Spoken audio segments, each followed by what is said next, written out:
I always worry a little bit when I hear either people not attending to the past or just treating it as if, oh, no, we had it all figured out and we just forgot it. Let's recover all of that, and then we'll finally kind of, be great again, to use a contemporary American idiom. That was idiom, you said. Yeah. That's right.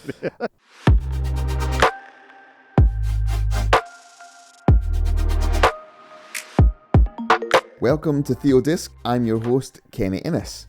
One of the most encouraging things we've seen in the last 30 years in Western Christianity is a rediscovery of ancient Christian spirituality and practice. Spiritual formation or spiritual disciplines are common phrases that are largely seen as positive pursuits for our growth as Christ followers. But my guest in this episode, Kyle Strobel, wants us to consider that importing these ancient practices into our current cultural moment isn't quite so straightforward, and we need to be wary of the propensity in our time to market or refashion our spirituality into a cheaper, individualized, idealized, easier version of what was originally intended. One particular concept we'll talk about today is the rule of life, which Kyle has recently written about. Kyle Strobel holds MAs in Theology and Philosophy from Talbot School of Theology and a PhD from the University of Aberdeen. He's the Associate Professor of Spiritual Theology at Biola University's Institute for Spiritual Formation, and his interests include systematic theology, Jonathan Edwards, spiritual formation, and prayer, and he writes books at a popular and academic level. You can keep up with his latest thinking at his Substack, kylestrobel.substack.com. A wee word of warning, I had some audio issues at my end at the beginning of this episode, but it does clear up as the conversation continues. Despite that, I hope you enjoy. Kyle Strobel, welcome to the TheoDisc podcast. Hey, thanks so much for having me. It's good to be on with you. Great. Well, listen, and we are going to be talking today a little bit about a Substack or an article that you recently wrote, but maybe some of the wider themes that you address in that around spiritual formation and this idea of a rule of life.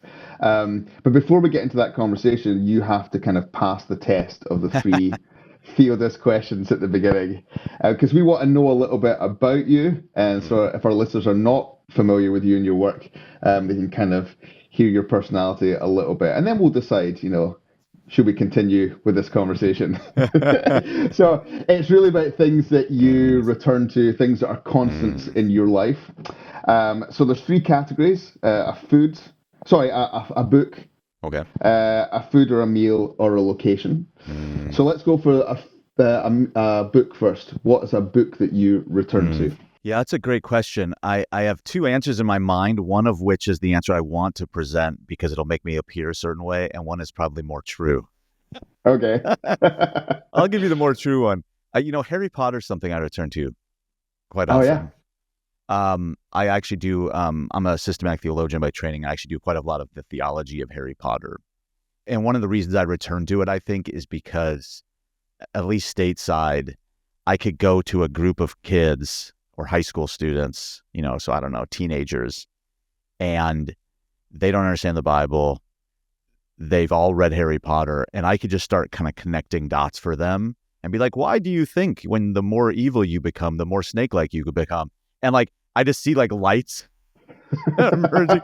And so there's something I just love about that. And so I do return to that often because it has such a connection, I think, to folks. Now, immediately, I pastored in Texas for about 12 and a half years in the noughties. So to hear you say you go into youth groups and talk about Harry Potter, to me, feels like the bravest man in the world. It is. Because it was not good. People were like, it's the devil. No, it's really funny. And I do a whole bit on Harry Potter is dangerous, but it's more dangerous not to read it.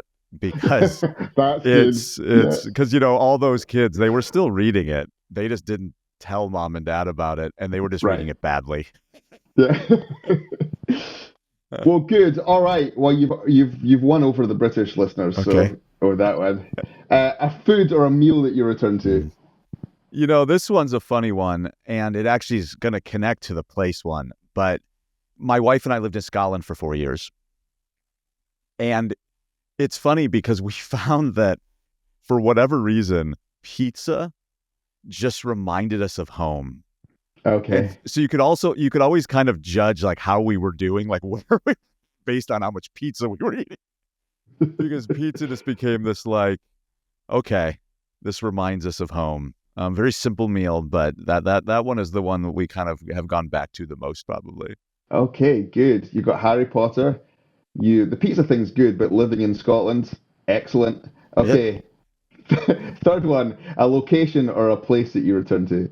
well, it is Scotland actually. So my grandmother was Glaswegian and was a war bride in World War II. It was the Oh, only one wow. that came over.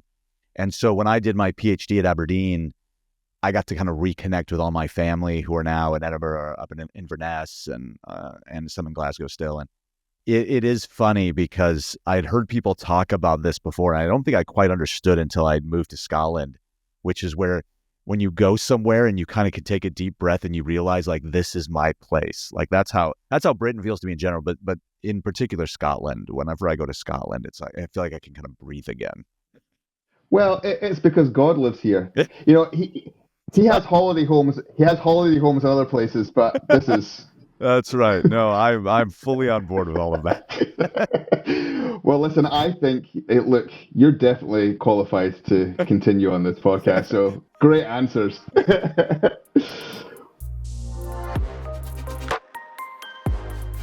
Well, good. I think, we can just kind of dive in here because, I think people will be aware that there's been a kind of a general steady increase in interest in spiritual formation in the last kind of 30 to 40 years, and probably particularly in the last 10, we've really seen this kind of boom of interest. You teach on spiritual formation. Why do you think people are turning to ancient practices and disciplines? Yeah, let me step back a little bit and say I kind of see two different things going on because I think this is a clear kind of like we need to make a distinction here. I think one of the problems with the spiritual formation discussion is that it has become a discussion about disciplines. Now, it's kind of started that way. Usually people point to 1978 when Richard Foster published Celebration of Discipline. So it did begin with that. And when Richard was publishing and some early Dallas Willard stuff, he was basically saying, I kind of grew up in the church. Like, where was this stuff? Right. We didn't talk about any of this. Like you just show up at church, do a quiet time, and everything will kind of work. Well, that started a retrieval movement of asking questions about, well, what is spiritual growth actually? So here's where I would draw a distinction. I would say, like, I've been a part of a department that has been in existence for about 23 years now. And our department's goal is to do spiritual theology. And so we would adamantly deny that spiritual formation is about spiritual disciplines. So we would focus on spiritual formation as about the nature of the Christian life, about the processes of maturation, of what does it mean to mature in Christ, and then about the directives of Christian growth, like how do you guide another in growth? And in that final part, we'll have to talk about things like spiritual disciplines, but there's a lot more we have to talk about there. And we shouldn't talk about that until we've talked about, well, what is the nature of life in Christ? What is the nature of being filled with the Spirit? Like, how do we make sense of those sorts of things? The problem, I think, which has more to do with the kind of North American evangelical publishing industry, is that we are obsessed with self-helpy kinds of books. And self-help has merged with spiritual disciplines. What I think tends to happen is we have folks who've been a Christian a long time, and not wildly long. I mean, maybe 5 years, let's say.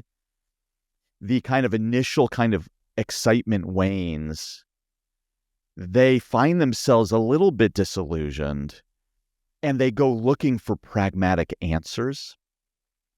And I think the reason why the last 10 years in particular has focused on this is unlike in the 70s and 80s where this whole thing was really beginning, in the last 10 years, we've become obsessed with kind of tightly calibrating a life hacks, looking for ways like, how do I maximize every aspect of my day? How do I, how can in 7 minutes, How can I fix my calendar? How can I fix my agendas? How can I fix my diary? And I think my worry, at least, is that what spiritual practices are becoming is a kind of Christianized life hack.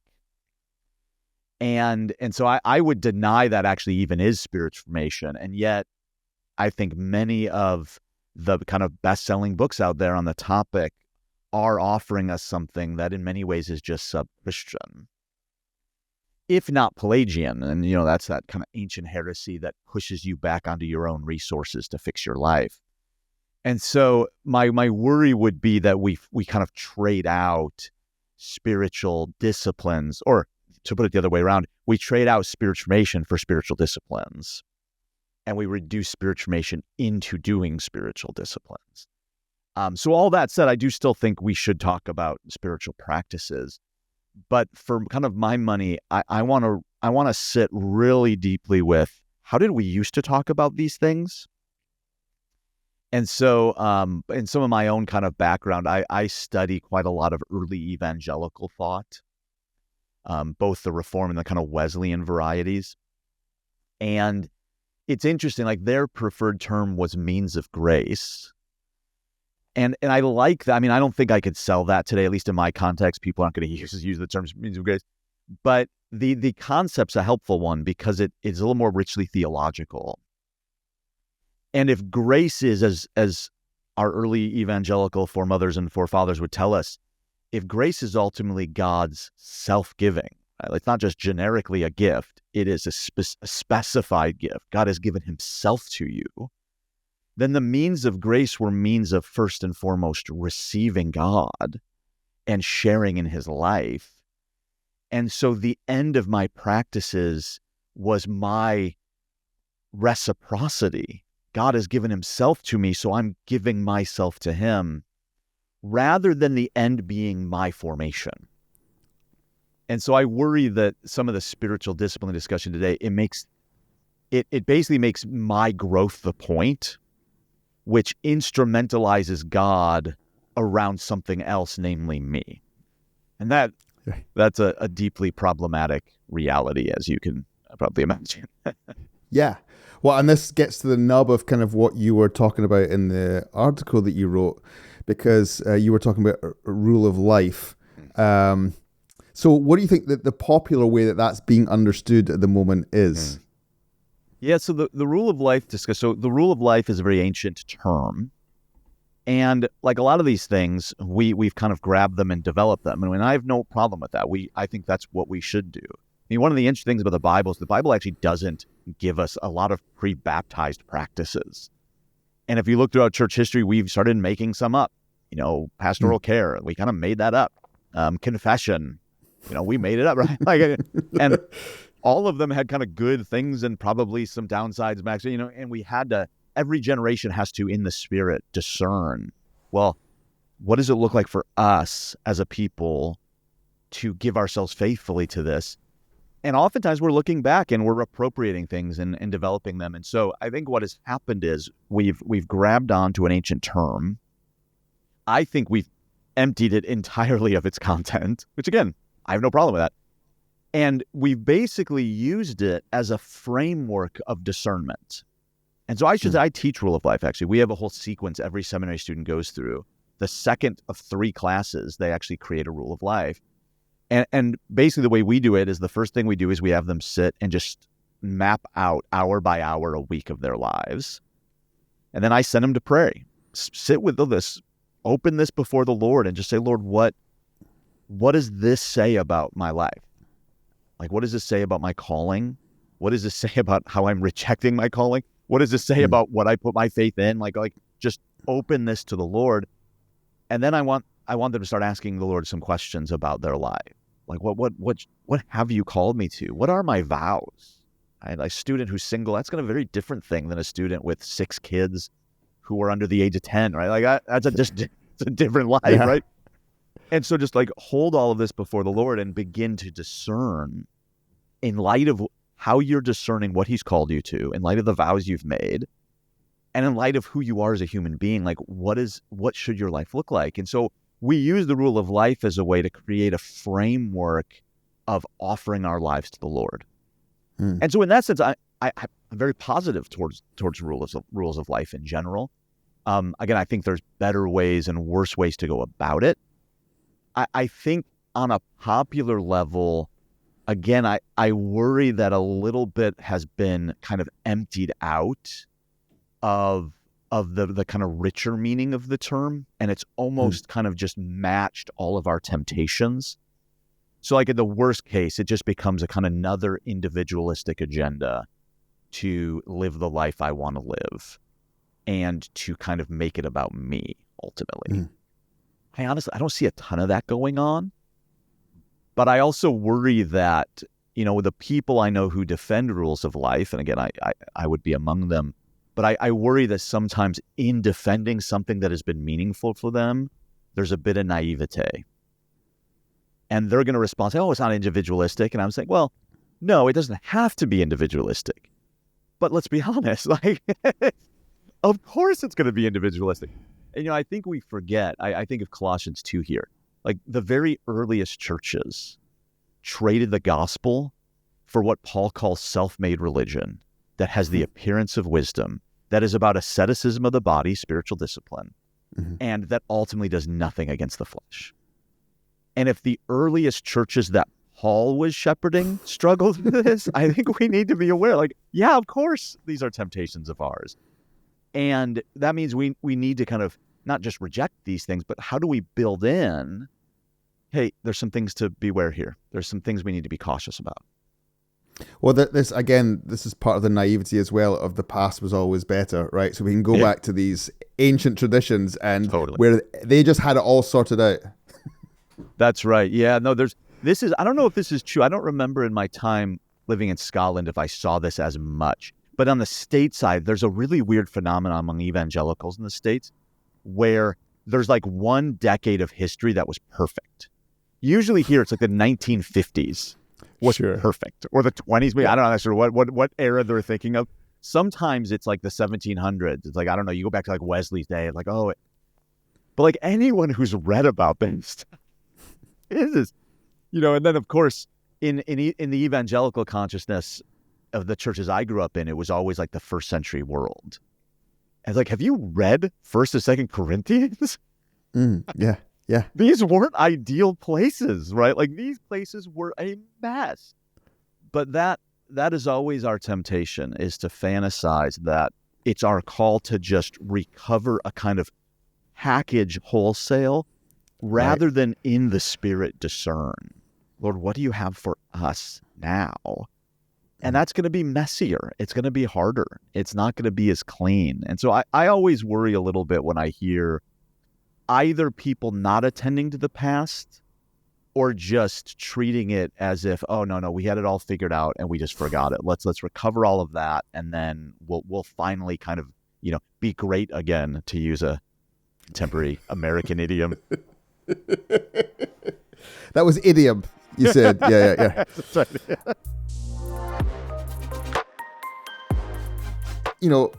Part of it is you were talking about the way that I think sometimes people use the rule of life now, but one of the central issues you raised was that historically a rule of life was something that you submitted yourself to. Now it feels like we're trying to get life to submit to us by kind of corralling it with this rule. And maybe we can talk a little bit about both the distinction between how rule of life was traditionally understood and practiced, and also what the differences in our culture are to them, which might prohibit us even from practicing it in the same way. Yeah, totally. No, and this is where, in my article, my focus was just like, let's just be honest when we use terms like this, that we are just kind of emptying them of their content. Because I'll sometimes see people say things like, oh yeah, this ancient Christians did this. It's like, no, they didn't. What are you talking about? Like, monks did this. Right. And it's funny to me, like the spirituation movement in the States, at least, has unfortunately neglected our Protestant spirituality. Like if you look at like the Protestant spiritualism is very rich and very deep, and it always read very broadly. It's funny how often we go back to monasticism as like the primary model Because if you read most of those books, they'll say, if you're not a monk, don't read this. like you shouldn't be doing this. And so sometimes I worry about, like, I think of pregnant mothers or just, parents with young children. And it's like, yeah, spend some time in silence and solitude. And I'm like, don't do that. Like, fall asleep. Like, there's no way you're staying awake if you have an infant at home. You shouldn't be, like, you shouldn't be living your life like a monk. Like, that doesn't make sense. There's things we can learn from the monastic tradition, of course. And the Protestant tradition has always done that. The rule of life was primarily monastic kind of idea. Like, you would join a community, and the whole point is you'd just be laying your life down, and you'd be rejecting your former life, and you were just submitting to someone else telling you what your life was going to look like. So that is about as far from what a current rule of life is, which is like, and hopefully there's real discernment going on here of what does the Lord have for me? What am I called to? But there's a lot of me in that. There's a lot of me-centeredness to current rules of life. And again, that does play into a lot of our individualistic temptations. And I think it gets worse when we think this is what the ancient Christians were doing. No, you were vowing to another, and you were really emptying yourself of volition. Like, you were telling an authority, you have utter authority over my life. You can dictate to me what I do and what I don't do. And you were embracing a call that was a very clear-cut kind of a call. Mm-hmm. I mean, I even look at, like, if you want an example of how much this has changed, think about pastors today. Like, pastoring used to be a kind of utter non-negotiable. Like, there was just a series of, this is what a pastor does. I feel like today we take kind of the pastoral office as this kind of, just a hodgepodge of things we can opt in or out of at will. Like, well, I'm just not like that, or I just don't want to do those sorts of things, or I just kind of want to, preach once a week, and then I'll just stay at home the rest of the time, whatever it is.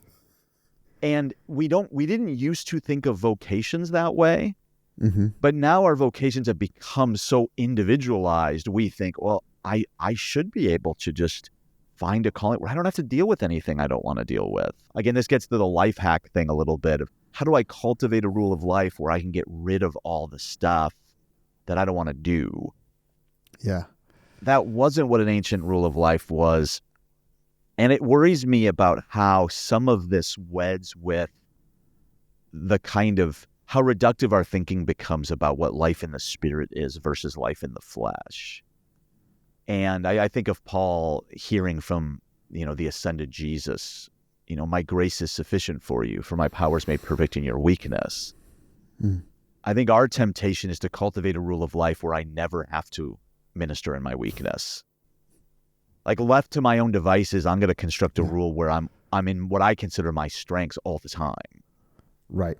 Well, that's troubling given what Scripture says life in the Spirit is. So those are some of the things we need to worry about. Like, the ancient rules were very communal because they were going to be based on a kind of, and there were individual monastic rules, but the broader ones were actually much more communal rules.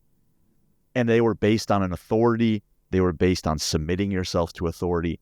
And they just did not consider at all your personal vision of life that you wanted to live into. Like, those were totally left off the table.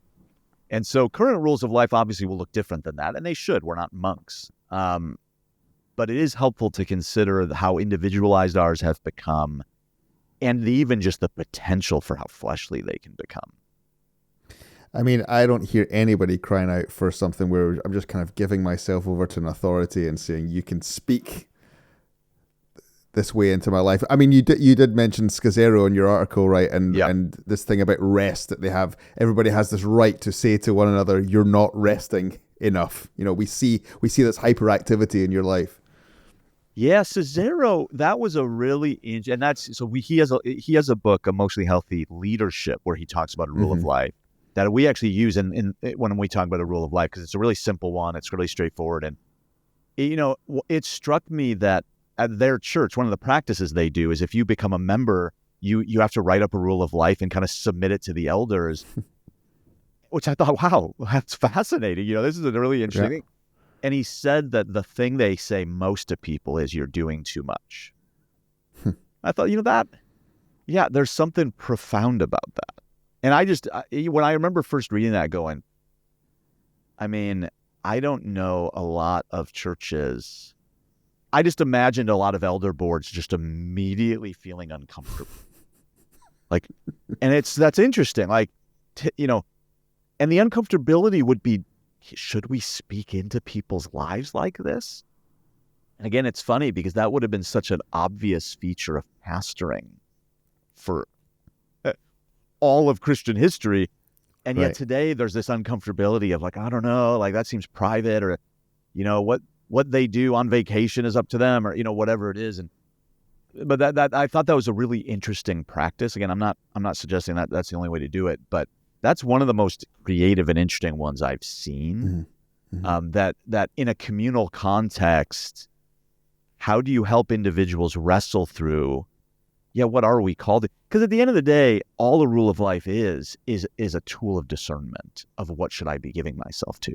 And so I'm all for more discernment in what we should be giving ourselves to.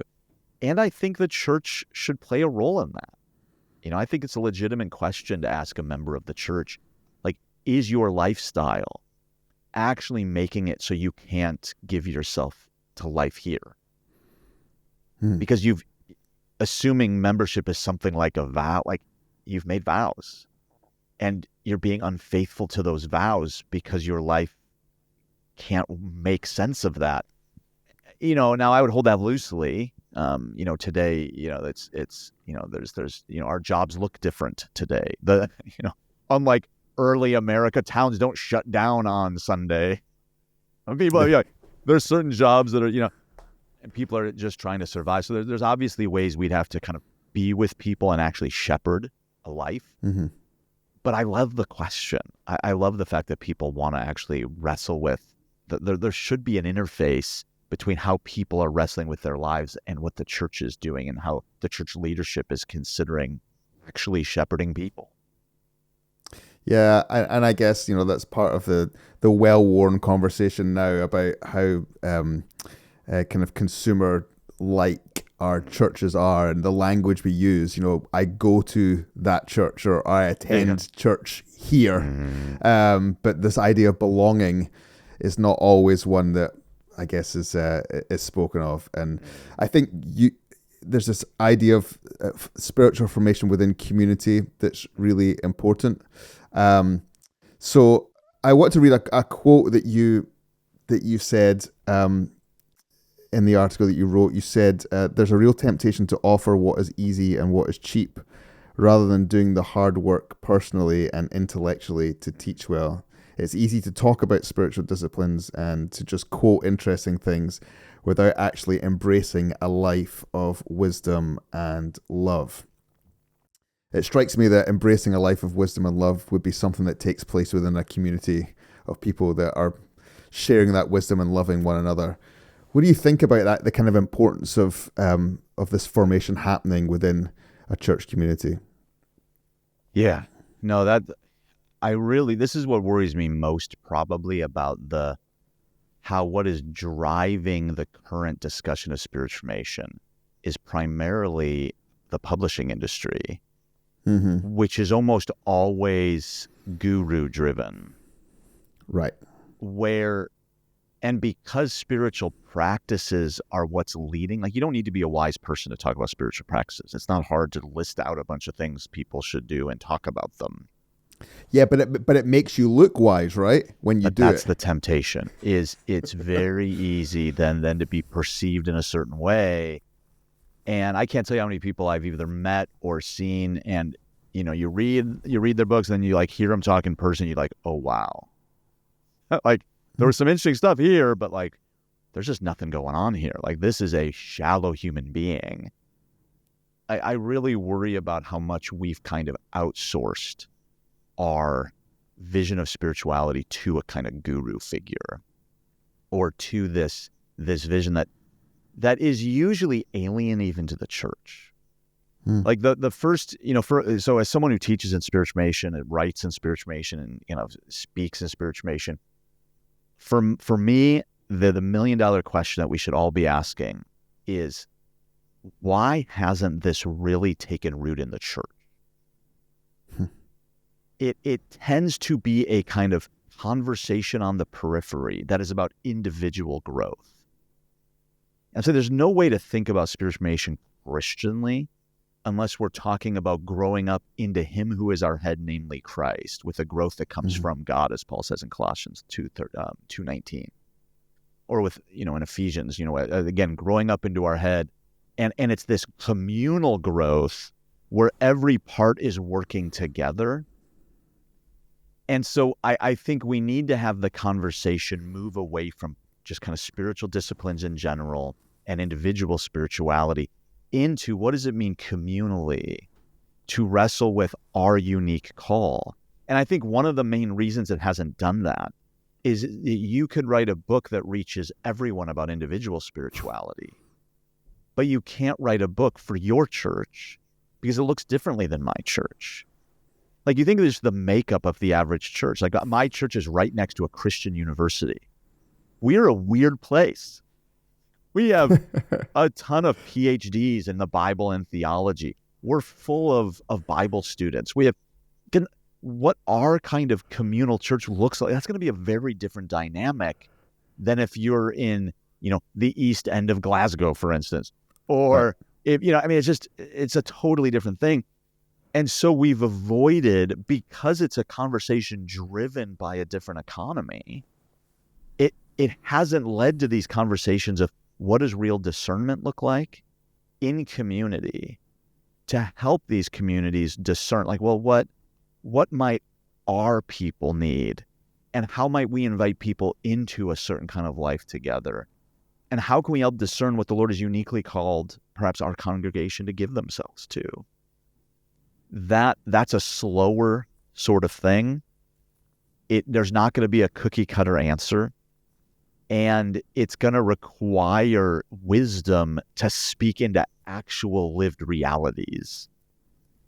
It's just easier from 20,000 feet to kind of make claims than it is to enter into the lives of real people.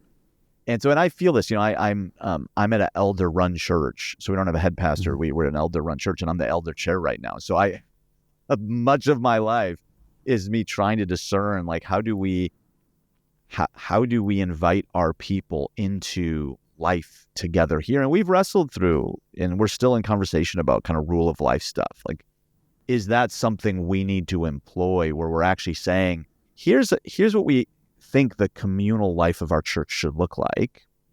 We know it might not look the same for everyone, but here's what we want to invite you into, and here's how we want you to start reconsidering what you give yourself to and what your life looks like in order to be a part of this. Like, that's, for me, that can never be just an abstract question, because when I start thinking about it, I start thinking about the actual people that my brothers and sisters that I'm in life with. And, the second I start thinking of a rule, I start thinking of a person that won't fit that rule. And I think, okay, that's interesting, like, because that's not their fault, or that's just not their circumstances. So how do I actually shepherd them?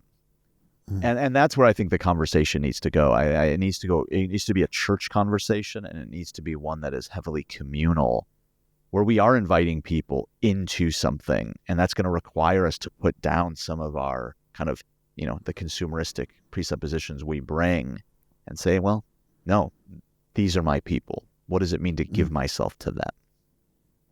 Yeah.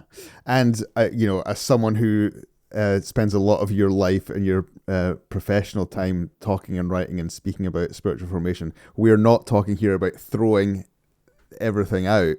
But I do think, you